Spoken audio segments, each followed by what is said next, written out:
Ladies and gentlemen, good evening. It's lovely to see you all here. My name is Bryn Blake, and I will be your chairman for what I'm sure will be one of the premier oratorial experiences of our collective understanding. Now, I apologise for taking up your time this evening. The society, the nation, and indeed the civilised world as we know it is in deadly peril, and I feel that it falls to we brave three to save all that we hold dear from that most dreaded and appalling form of chaos: linguistic anarchy.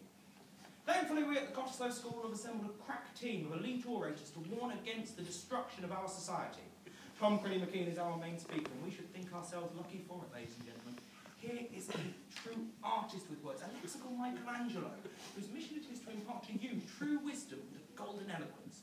And flanking me is Joshua Jackson, our vote of thanks, who is known far and wide for his silver tone and his eventual ambition to talk his way into the House of Commons. Now, I'm sure some of you are familiar with the butterfly effect. It is the contention that even a tiny change in the present can radically affect the future, often for the worst. And so it is with something as small as the very language we speak. That is our prestige, our sovereignty, and our wealth. And indeed, they may take our lives. They must never take our language, and I'll tell you why. The English language forms the backbone of all social interactions, from ordering a pizza to declaring war. And if that language, as held to a single standard of spelling, grammar, and punctuation, is split asunder, then society will not be far behind. Now, society is a confederation of individuals, but no man is an island. And the very language that we speak is broken into 100 local dialects, and will soon return to the sorry state in which Caesar found us, split and driven into 100 petty tribes, no more able to learn, to communicate, to build, than a collection of dim-witted garden snails. But this sacred warning is not mine to impart. That onerous task I leave to one far more eloquent than I could ever hope to be. So without further ado, our main speaker, Tom. Good evening, ladies and gentlemen. Now I'm sorry, but I must start my speech this evening with a controversial comment. Now I know the rules state rather explicitly teams should avoid anything possibly contentious as if it were the plague, but given our dire subject matter, it simply cannot be avoided. So to those of you who take offence easily, to those of you with weaker constitutions, I am sincerely sorry. However, it is, definitely, categorically, without a shred of a doubt, it is pronounced scone. Oh, you may think me mad that I'm making a mountain out of a molehill. Turns out I'm not. You see, ladies and gentlemen, language is the axis upon which our society turns. Try and envision a world wherein you and I cannot talk. Yes, we may be able to communicate some vague concepts with large bodily gestures, but the minute we want to say anything more than, I don't like you very much, we're going to be hitting a brick wall. Now, you might think, oh, we're more sophisticated than that. That's only for the animals. Today, that's true. We weren't always this. We weren't always like this, though.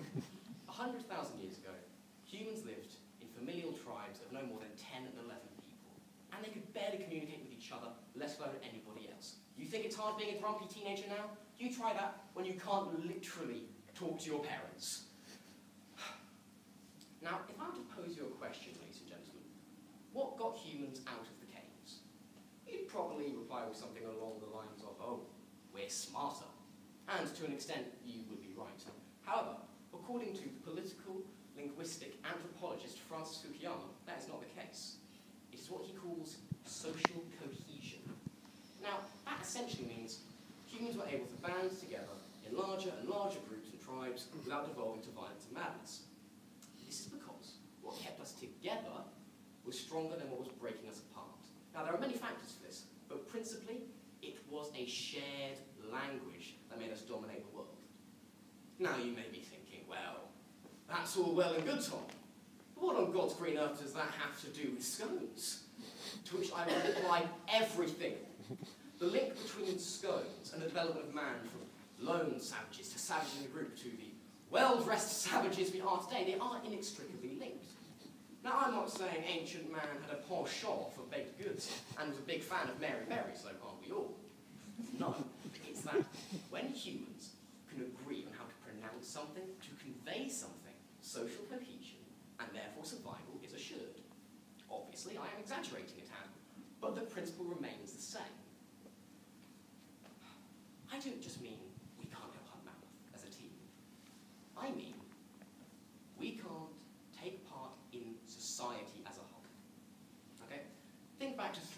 this is a good example of this. The London riots.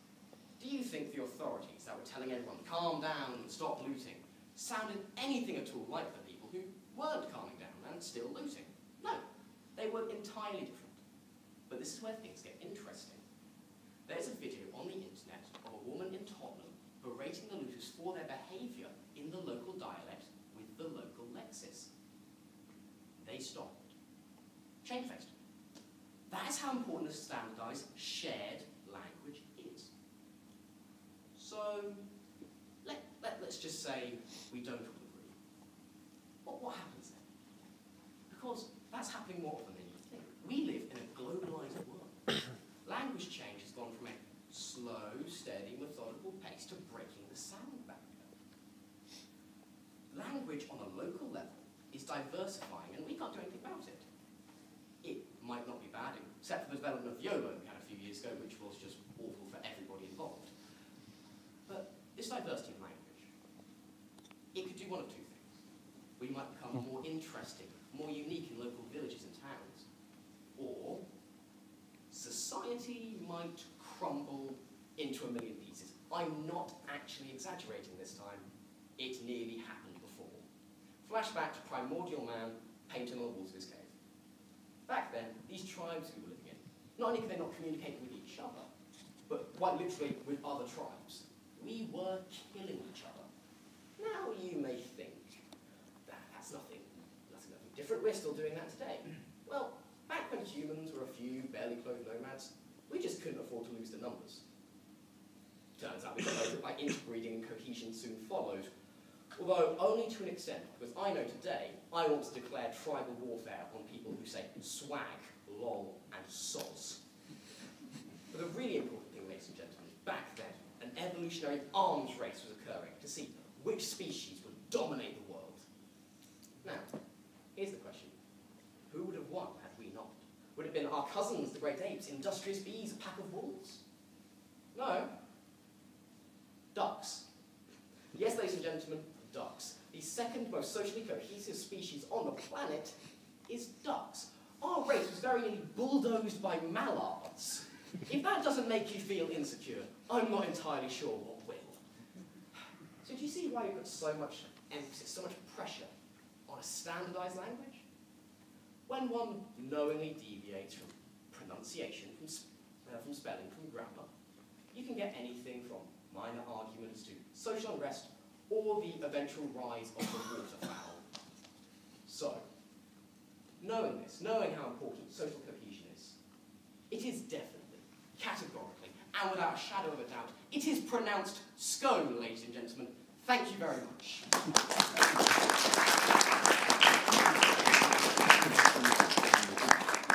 Thank you, Tom. I feel positively invited. We now be pleased to receive your question.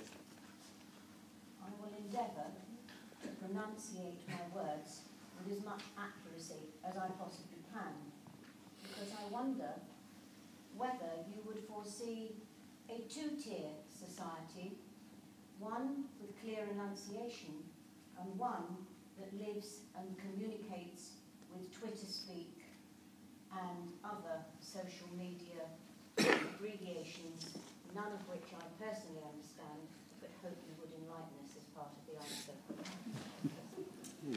Well, we're looking at, can a society really function with two languages, one different to the other? In short, yes. Now, there's a historical example in England, that is the Normans and the Saxons. Two entirely different languages, one Germanic, one Latinate, we got on eventually. But in the modern day, I've had to ask you a question. Does Canada work? I think we can all agree that Canada is a relatively successful nation. And that's because of what's called the Quebec model. The French-speaking minority has been able to keep French as the state language through a heavy program of keeping signs in French, official exams in French, and mandatory learning of French. So I would say we will never have that. There will always be ways to keep language as it is. Well, thank you. Well, really quite well. We'll now hear from our vote. Thanks, Joshua Jackson. Excellent, truly excellent, and what an insightful answer to the question. Now, the human ability to communicate gives us a unique position in the universe, the ability to express ourselves in a way that nothing else can, and I certainly feel that our main speaker expressed himself tonight. So I would like to start by inviting the audience to once again give him a massive round of applause. When measuring our appreciation, we should look at just why the speaker decided to highlight just how important our ability to communicate is. He mentioned how our effective language let man rule the world. This was made even more potent by mentioning how social cohesion is dependent on our ability to communicate, whilst highlighting the relevance of the issue to our lives today. Be harkening back to the London riots evoked strong memories in all of us. The speaker mentioned how in his globalized world, language is breaking the sound barrier, and we come into contact with new words, and with this follows new ideas, and how we confront these ideas determines the course of our society. Just think about that for a second. The entire course of our society dependent on how we use language. Now, of course, the evolutionary arms race with the ducks certainly conveyed to me how without the speaker's strong bonds of language, we would certainly be crushed under the webbed heel of our mallard overlords. In truth, what we should thank the speaker for is his insistence on a standardized language. As creatures who covet their ability to communicate, we should revel in the beautiful intricacies of our shared language.